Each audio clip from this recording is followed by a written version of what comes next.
ബി.ജെ.പിയുടെ റാലിയിൽ പ്രധാനമന്ത്രി നരേന്ദ്രമോദിയുടെ പ്രസംഗത്തിനിടെ ടെലിപ്രോംപ്റ്റർ പണിമുടക്കി. ഡൽഹിയിലെ രോഹിണിയിൽ നടന്ന പാർട്ടി സമ്മേളനത്തിലായിരുന്നു സംഭവം. പ്രസംഗം നടക്കുമ്പോൾ ടെലിപ്രോംപ്റ്റർ പ്രവർത്തനരഹിതമായി. ഇതോടെ മിനിറ്റുകളോളം മോദിയുടെ പ്രസംഗം തടസ്സപ്പെട്ടു. സാങ്കേതിക തടസ്സം നീക്കുന്നതുവരെ പോഡിയത്തിനു മുന്നിൽ നിശബ്ദനായി നിൽക്കുകയായിരുന്നു മോദി. സംഭവത്തിൽ പ്രധാനമന്ത്രിക്കെതിരെ പരിഹാസവും വിമർശനവുമായി പ്രതിപക്ഷം രംഗത്ത് വന്നിട്ടുണ്ട്. ബി.ജെ.പിയെ പോലെ മോദിയുടെ ടെലിപ്രോംപ്റ്ററും ഡൽഹിയിൽ പണിമുടക്കി എന്നായിരുന്നു പ്രധാന എതിരാളികളായ ആം ആദ്മി പാർട്ടി പരിഹസിച്ചത്. കോൺഗ്രസും വീണ് കിട്ടിയ ഈ അവസരം വിട്ടുകളഞ്ഞില്ല.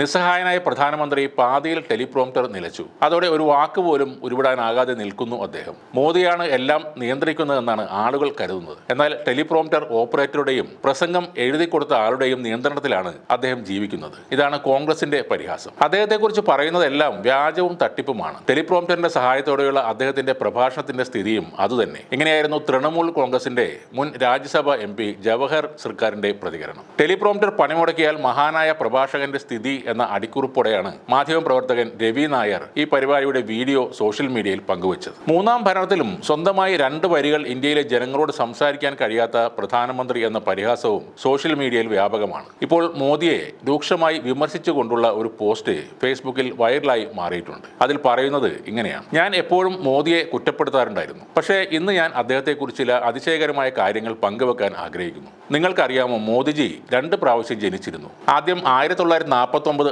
ആഗസ്റ്റ് 29-നും രണ്ടാമത് 17 സെപ്റ്റംബർ 1950-നും. ആദ്യത്തെ തീയതി അദ്ദേഹത്തിന്റെ ഡിഗ്രി സർട്ടിഫിക്കറ്റിൽ ഉള്ളതാണ്. രണ്ടാമത്തേത് വെബ്സൈറ്റിൽ. 1950-ൽ ജനിച്ച മോദി 6-ാം വയസ്സിൽ, അതായത് 1956-ൽ വാദ്നഗർ റെയിൽവേ സ്റ്റേഷനിൽ ചായ വിറ്റിരുന്നു. എന്നാൽ വാദ്നഗർ റെയിൽവേ സ്റ്റേഷൻ പണിതത് 1973-ലാണ്. അന്ന് മോദിജിക്ക് 23 വയസ്സുണ്ട്. 1978-ൽ അടിയന്തരാവസ്ഥ കാലത്ത് മോദിജി ഒളിവിൽ കഴിയുകയായിരുന്നു. പക്ഷേ അദ്ദേഹം ഡൽഹി സർവകലാശാലയിൽ നിന്നും 1978-ൽ ബിരുദം കരസ്ഥമാക്കിയ ആളുമാണ്. മോദിജി 1983-ൽ ഗുജറാത്ത് സർവകലാശാലയിൽ നിന്നും ഡിഗ്രി സർട്ടിഫിക്കറ്റ് ഇല്ലാതെ തന്നെ എൻറ്റയർ പൊളിറ്റിക്കൽ സയൻസിൽ ബിരുദാനന്തര ബിരുദം കരസ്ഥമാക്കി. ഗുജറാത്ത് സർവകലാശാലയിലെ പ്രൊഫസർമാർ പോലും 2014-ൽ അറിഞ്ഞ എൻറ്റയർ പൊളിറ്റിക്കൽ സയൻസിൽ ബിരുദാനന്തര ബിരുദം കരസ്ഥമാക്കുന്ന ഒരേയൊരു വ്യക്തി മോദിജി മാത്രമാണ്. മോദിജി തനിച്ച് ബിരുദാനന്തര ബിരുദത്തിന് പ്രവേശനം നേടി, തനിച്ച് പരീക്ഷ എഴുതി, തനിച്ച് തന്നെ ബിരുദവും കരസ്ഥമാക്കി. എന്നാൽ ഒരു വിദ്യാർത്ഥി മോഡിയുടെ കൂടെ പഠിച്ചിട്ട് പോലുമില്ല. ഒരു പ്രൊഫസറും മോദിജിയെ പഠിപ്പിച്ചിട്ടുമില്ല. കമ്പ്യൂട്ടർ ഇന്ത്യയിൽ പ്രചാരത്തിൽ വരുന്നതിന് മുമ്പേ